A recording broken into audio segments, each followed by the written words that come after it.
সবাইকে স্বাগতম গুফির গল্পের ঝুলিতে। আজকে আমরা শুনব বর্ণগল্প 6 থেকে ধয়ের গল্প। নাম হচ্ছে ধন্য আমার কৃষক বাবা। গল্পটি লিখেছে আমার নাম ওয়ালিউল্লাহ ভুইয়া। আর তোমাদেরকে আজকে গল্পটাও শোনাবো। অ্যাডি স্কুলে এসে দেখে তার ক্লাসের সবাই নেলিকে ঘিরে আছে। গরমের ছুটির পর স্কুল খুলেছে। নেলির বাবা মস্ত অভিনেতা, সবসময় ধোপদরস্ত পোশাক পরেন তিনি। এবার পরিবারের সবাইকে নিয়ে সমুদ্রের পাড়ে ঘুরতে গিয়েছিলেন। সেই গল্পই করছে নেলি। সেখানে তো সবাই যেতে পারে না, অনেক খরচ হয়। নেলিরা অনেক ধনী। অ্যাডির কত দিনের শখ সমুদ্র দেখতে যাবে। গরমের ছুটিতে তারা কোথাও যায়নি, সারা ছুটি বাড়িতেই ছিল। এদিকে সারার বাবা সারাকে কি সুন্দর একটা উপহার দিয়েছে। তিনি বিজ্ঞানী, গবেষণার কাজে আরেকটা জায়গায় গিয়েছিলেন, সেখান থেকে নিয়ে এসেছেন। সেটা দেখেও অ্যাডির খুব মন খারাপ হয়ে গেল। অ্যাডির বাবা কৃষক, তিনি ধান, গাজর ও বিভিন্ন ধরনের সবজি ফলান। অ্যাডির আক্ষেপ, কেন বাবা তাকে দামি উপহার অথবা দূরে কোথাও ঘুরতে নিয়ে যায় না। রাতে বাসায় বাবাকে খাবার সময় এই কথাগুলোই বলছিল অ্যাডি। বাবা তাকে একটু বুঝিয়ে বলার চেষ্টা করলেন, কিন্তু অ্যাডি তো বুঝতে চায় না। মন খারাপ করে ধীরে ধীরে নিজের ঘরে চলে যায়। পরদিন স্কুলে মিস হানি বলেন, আগামী সপ্তাহে ক্যারিয়ার ডে, মানে হচ্ছে ক্লাসের সবার মা কিংবা বাবা আসবেন আর তারা কি কাজ করেন সেটা নিয়ে কথা বলবেন। এবার প্রথমবারের মতো ক্যারিয়ার ডে হবে তাদের ক্লাসে। অ্যাডি তার বাবাকে কিন্তু জানায় না। নিশ্চয়ই সবার মা বাবা অনেক দারুণ আর মজার সব কাজ করে। তার বাবা কৃষক আর মা বাসাতেই কাজ করে। দেখতে দেখতে ক্যারিয়ার ডে চলে এলো। অ্যাডি মিস হানিকে বলে তার বাবা আসতে পারবে না, তিনি কাজে ব্যস্ত। এসব নানা ধানাই পানাই কথা বলে সে তার শিক্ষক মিস হানিকে বুঝিয়ে দেয়। প্রথমেই আসে মেঘার মা। মেঘার মা লেখিকা, তিনি শিশুদের জন্য গল্প, কবিতা এসব লেখেন। হালিশাসা ও 40 খরগোশ তার বিখ্যাত বই। অ্যাডি সেই গল্প শুনেছে। আর খুশির বাবা এরপর এলেন। তিনি শিক্ষক, তিনি স্কুলে পড়ান।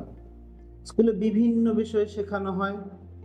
পশুদের স্কুলে যে বিষয়গুলো সবচেয়ে বেশি গুরুত্ব দিয়ে শেখানো হয় সেগুলো হচ্ছে পরিবেশ পরিচিতি, পশু পাখির ভাষা, ভূগোল, গণিত, সহানুভূতি ও আত্মবিশ্বাস। আর শেখানো হয় নৈতিকতা আর মূল্যবোধ। আর এগুলো তিনি খুব চমৎকারভাবে পড়ান। এরপর এলেন বুবলির বাবা। তিনি ম্যাজিশিয়ান, দেশ বিদেশে ম্যাজিক দেখিয়ে বেড়ান, ভীষণ জনপ্রিয় তিনি ক্লাসে সবাইকে এসেই ম্যাজিক দেখাতে শুরু করলেন। সবাই মুগ্ধ হয়ে দেখতে থাকে।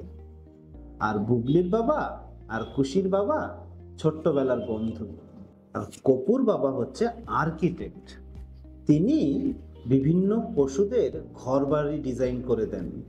বেশিরভাগ ক্ষেত্রে যারা থাকে তারাই ঘর বানানোর দায়িত্ব নেয়, কিন্তু তারা ঘরের ভেতরে কোথায় কি থাকবে, কিভাবে সাজানো হবে সেগুলো বলে দেন কপুর বাবা। তার ডিজাইন মতো ঘর করলে সেটা অনেক দিন টিকে থাকে আর আরামদায়কও হয়। অ্যাডির সবচেয়ে প্রিয় বন্ধু রনের বাবা ডাক্তার, কত রোগীর রোগ সারিয়ে তোলেন তিনি। এই তো সেদিন রনের যখন পা ভেঙে গেল, তখন তো তার বাবাই তাকে সারিয়ে তুলল। তাছাড়া সব অভিভাবকদের মাঝে তিনি বেশ জনপ্রিয়। যে কোনো প্রয়োজনে, কারোর অসুখ হলে খুব আন্তরিকতার সাথে তিনি চিকিৎসা করেন। আর এই জন্য সবাই তাকে খুব ভালোবাসেন।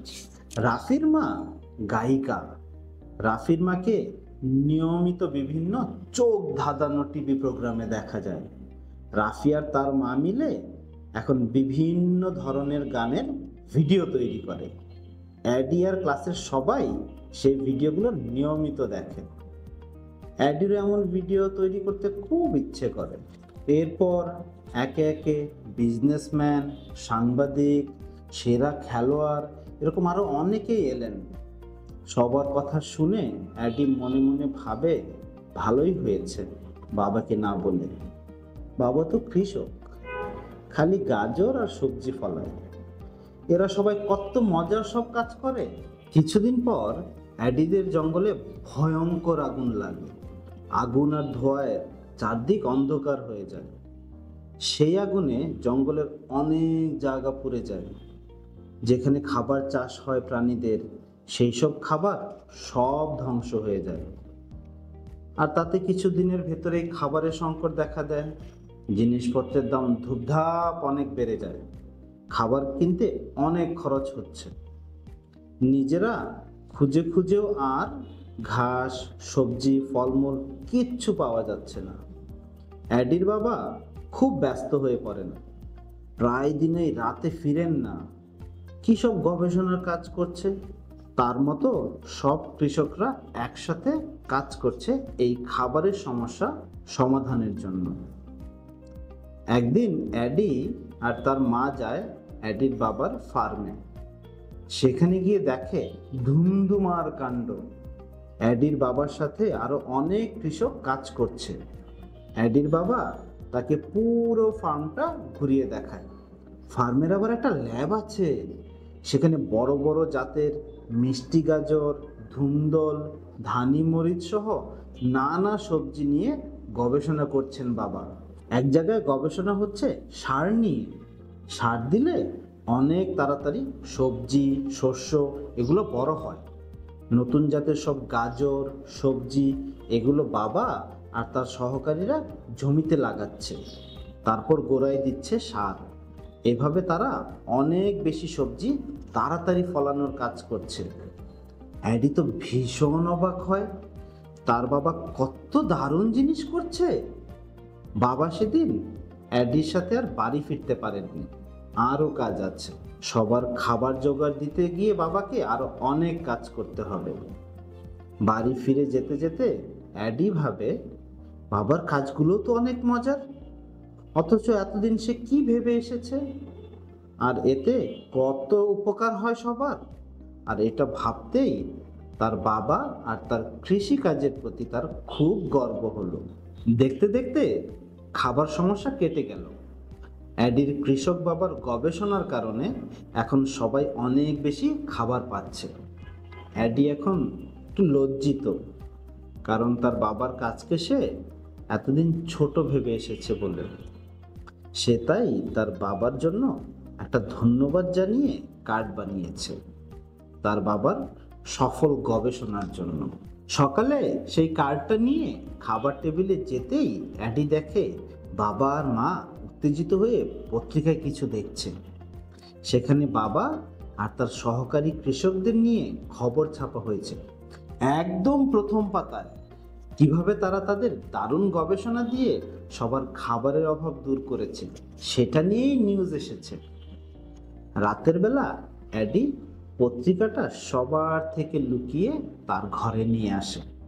তারপর তার বাবার ছবিটা কেটে তার ছবির খাতার ভেতর যত্ন করে লুকিয়ে রাখে। এদিকে স্কুলে শীতের ছুটি দিয়েছেন। মিস হানি একটা কাজ দিয়েছেন সবাইকে। বড় হয়ে কে কি হতে চায় সেটা নিয়ে লিখতে হবে। অ্যাডি ঠিক করে রেখেছে আগে থেকেই, সে বড় হয়ে বাবার মতোই একজন কৃষক হবে। দারুণ মজার সব জিনিস চাষ করবে, নিজে খাবে আর সবাইকে খাওয়াবে। এই ছিল আমাদের আজকের গল্প, ধন্য আমার কৃষক বাবা।